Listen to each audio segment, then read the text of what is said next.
नीतीश से भी कहेंगे कि आप अपनी रणनीति को बदलिए और केंद्र सरकार को कहिए आप प्रस्ताव बना करके भेजिए ताकि वो 3 कृषि कानून वापस हो। इसके लिए हम संघर्ष जारी रखेंगे। हम लोग को तो पता चला कि अब कानून ही आया, लेकिन अडानी को ये 2 साल पहले से पता था। वो लोग अपना भंडार घर बनाना शुरू कर चुके थे। तो ये कानून असल में लगता नहीं है देख करके कि सरकार अपने संसद में बनाई है या कैबिनेट ने तैयार किया है।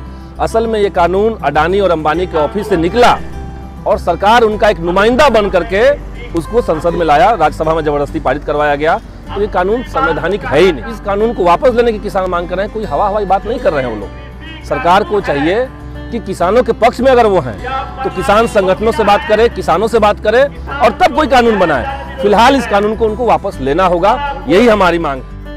देखिए, सरकार का रवैया जो है वो 8 निगोशिएशन भले ही हुआ है, लेकिन सरकार का रवैया बदला नहीं है। वो अपनी तर्क पर, अपनी बात पर पहले से ही अड़े हुए हैं। किसानों की सीधी मांग है कि ये जो बिल है ये गैर संवैधानिक है। आप देश के पूरी कृषि व्यवस्था को अचानक से एक झटके में अंबानीकरण कर दे रहे हैं और ये किसान को बर्दाश्त नहीं है। इसलिए किसानों ने जो कहा है कि हमें यस और नो में जवाब चाहिए, सरकार इनको यस नो में जवाब दे। किसानों के पास कुछ बचेगा नहीं। सुप्रीम कोर्ट में अगर सरकार चली जाती है तब भी किसान आंदोलन करेंगे, वो लड़ेंगे, क्योंकि अपनी अस्मिता को बचाने की लड़ाई। जो किसान कानून में जो प्रोविजन जो किया गया है वो सिर्फ किसानों को नुकसान नहीं पहुंचाएगा, एक झटके में पूरे देश के तमाम नागरिक को महंगाई की तरफ धकेलने वाला कानून है।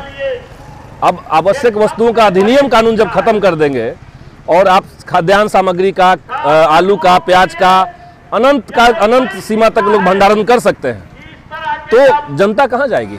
भंडारण करके ये लोग आलू और प्याज का दाम अपने मुताबिक तय करने लगेंगे और यही हो रहा है। सब जगह आलू उखड़ गया खेत से, लेकिन आलू का दाम नहीं कम हो रहा है। जहाँ तक नीतीश जी जो कह रहे हैं कि हमने तो धान हमारे यहाँ पैक्स खरीद रहा है, एक उदाहरण मैं बता देना चाहता हूँ ठोस रूप से कि कैसे धान खरीदा जा रहा है। अभी मेरा कंस्टिट्यूंसी दरौली विधानसभा क्षेत्र संख्या 107 पंचायत दोन ग्राम दोन के झब्बू कुशवाहा ने अपना धान ट्रैक्टर पर लाद करके और पैक्स में ले गया। उस समय उससे कहा गया, पैक्स के जो काम कर रहे थे पैक्स में, उन लोगों ने कहा कि देखिए धान लाए हैं ठीक है, लेकिन हम लोग आपको कम रेट देंगे। उसने कहा कि नहीं भाई, जो रेट तय है 1868 तय है वो हमको दीजिए। तो कहा कि नहीं, आपके धान में कोरोना है, और कोरोना का हवाला दे करके वो वापस कर रहे थे। लेकिन जब वो वापस होने लगा, कहा कि ठीक है कोरोना है तो हम खा के मरेंगे, लेकिन हम ये कम रेट पर नहीं देंगे। जब वो धान वापस करने लगा तो फिर लोगों ने उससे बात करके रुकवा लिया और कहा कि धान गिरा दीजिए, हम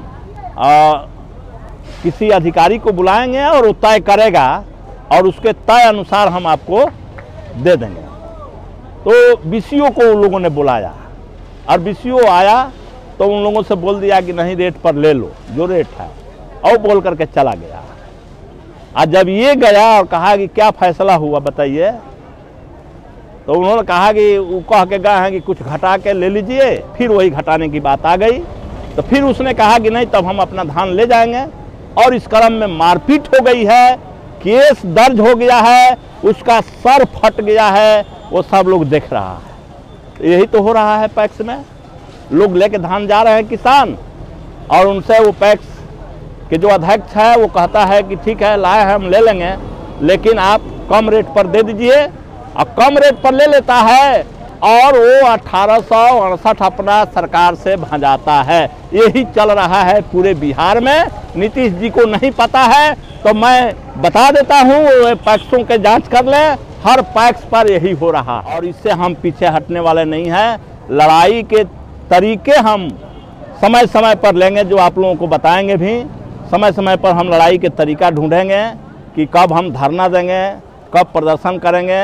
लेकिन एक बात तय है कि हम अपनी लड़ाई लोकतांत्रिक तरीके से, गांधीवादी तरीके से, अहिंसक तरीके से हम अपना आवाज़ बुलंद करेंगे।